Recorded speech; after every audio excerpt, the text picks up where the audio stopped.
Bharatiya Janata party के क्षेत्रीय अध्यक्ष श्री शेष नारायण मिश्र जी, माननीय विधायक श्री गोरखनाथ बाबा जी, श्री रामचंद्र यादव जी, श्रीमती शोभा सिंह चौहान जी, श्री इंद्र प्रताप तिवारी जी, श्री वेद प्रकाश गुप्ता जी, अपर मुख्य सचिव कृषि शिक्षा एवं अनुसंधान श्री डॉक्टर देवेश चतुर्वेदी जी, आज के इस सम्मेलन में उपस्थित भारी संख्या में उपस्थित किसान भाइयों बहनों, मैं आज के इस किसान सम्मेलन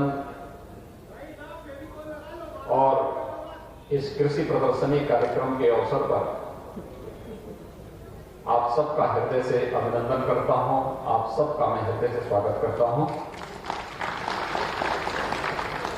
मुझे प्रसन्नता है कि आचार्य नरेंद्र देव कृषि विश्वविद्यालय न केवल विश्वविद्यालय परिसर के विकास के लिए पूरी प्रतिबद्धता के साथ कार्य कर रहा है, बल्कि नए कृषि विज्ञान केंद्रों की स्थापना और पहले से चल रहे कृषि विज्ञान केंद्रों को सेंटर ऑफ एक्सीलेंस के रूप में विकसित करने की नई कार्य योजना के साथ किसान भाइयों के चेहरे पर खुशहाली लाने आदरणीय प्रधानमंत्री मोदी जी के संकल्पों के अनुरूप 2022 तक किसानों की आमदनी को दोगुना करने के उस लक्ष्य को प्राप्त करने के लिए जिस प्रतिबद्धता के साथ कार्य कर रहा है, आज उसी चरण, उसी संकल्पना को पूर्ण करने के लिए लगभग 90 करोड़ रुपए की परियोजनाओं का यहाँ पे लोकार्पण और शिलान्यास का कार्यक्रम एक साथ हो रहा है। मैं इसके लिए आचार्य नरेंद्र देव कृषि विश्वविद्यालय के कुलपति जी और उनके पूरी टीम के सदस्यों को हृदय से बधाई देता हूं, अपनी शुभकामनाएं भी देता हूं। ये जितना भी काम हो रहा है, इसका एक ही लक्ष्य है, जैसे भी हो अपने अन्नदाता किसानों के जीवन में खुशहाली लाना, उनकी समृद्धि का मार्ग प्रशस्त करना है।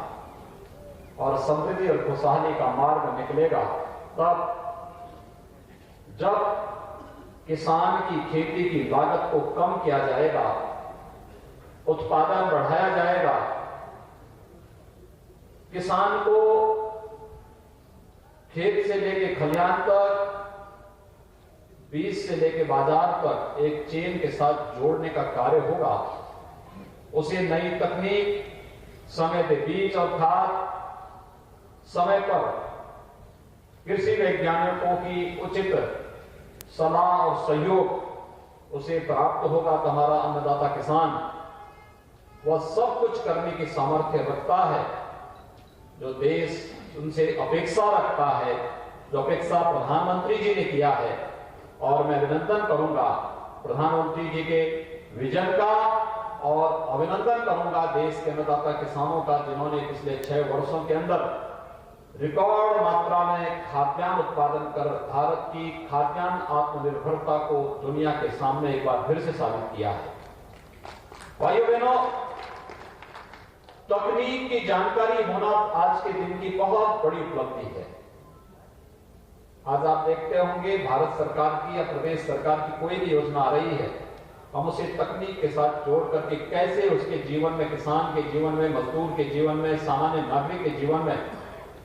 कैसे परिवर्तन लाने का कार्य कर रहे हैं। या आपने देखा होगा जब 2017 में उत्तर प्रदेश में प्रधानमंत्री मोदी जी के आह्वान पर आप सब ने भारतीय जनता पार्टी को वोट देकर के सरकार बनाई थी। और सरकार बनाने के बाद जब आप लोगों ने,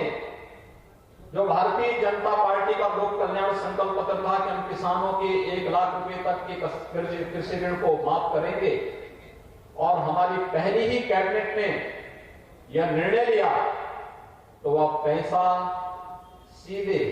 किसान के खाते में बैंक में गया और बैंक का कर्जा स्वतः ही माफ होकर के हमारे सांसद, हमारे विधायकगण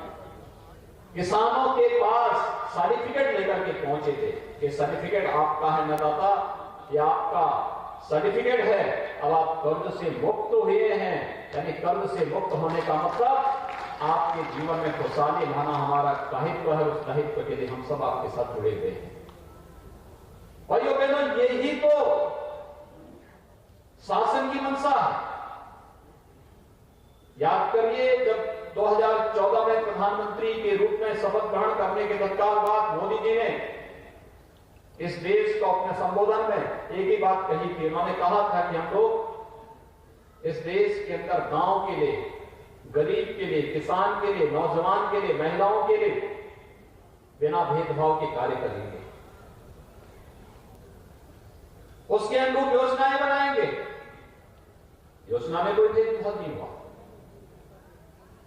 भारत का नागरिक, 133 करोड़ की आबादी का कोई भी नागरिक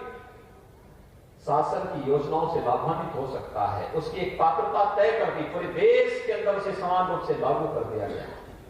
प्रधानमंत्री आवास योजना क्या किसी का चेहरा देख करके दिया गया? नहीं। जो पात्रता थी, और इसकी पात्रता जब तय हो रही थी 2011-12 में, तब उस समय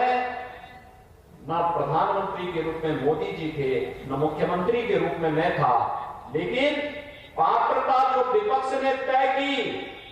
वह तो योजनाओं का लाभ गरीबों को, किसानों को, नौजवानों को, महिलाओं को नहीं दे पाया,